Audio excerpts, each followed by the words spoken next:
अस्सलाम वालेकुम नाज़रीन। धरती टाइम्स सां गॾु आहियां अब्दुल अज़ीज़ जतोई। नज़र विझंदासीं ताज़ा तरीन हेडलाइंस ते।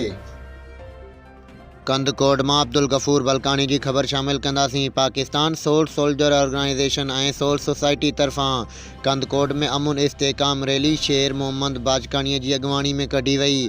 तफ़सील मूजिब पाकिस्तान सोल सोल्जर ऑर्गेनाइज़ेशन ऐं सोल सोसाइटी तरफ़ां अमुन इस्तेहकाम रैली कढी वई। रैलीअ जी अगवानी सियासी समाजी अगवान ऐं ऑर्गेनाइज़ेशन तालका कंदकोट जे GA के रैलीअ में सियासी समाजी अगवाननि खां अलावा साफ़िन पिणु शिरकत कई। पाकिस्तान ज़िंदाबाद, पाक फ़ौज ज़िंदाबाद, अमुन ज़िंदाबाद, खपे खपे अमुन खपे जा ॿुधाईंदड़ नारा हणी रहिया हुआ। रैली झोले खां थींदे घंटा घर चौक ते जलसे जी सूरत अख्तियार करे वई, जंहिंखां सियासी समाजी रहनुमा Pakistan sole soldier organisation तालका Kandhkot जे सदर शेर मोहम्मद बाजकानी ख़िताब कंदे चयो त कंदकोट शहर जा हालात तमामु ख़राब थी चुका आहिनि। हिते अमुन जो पखी उॾामी वियो आहे।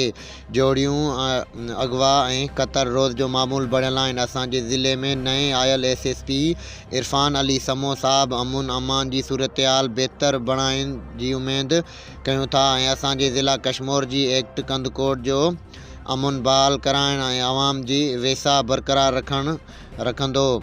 उन मौक़े ते यासीन नसीरानी, शहज़ादो मलिक, लाल अहमद मीरानी, रईस अमरुल्लाल ऐं दीदार अली पिणु मौजूदु हुआ।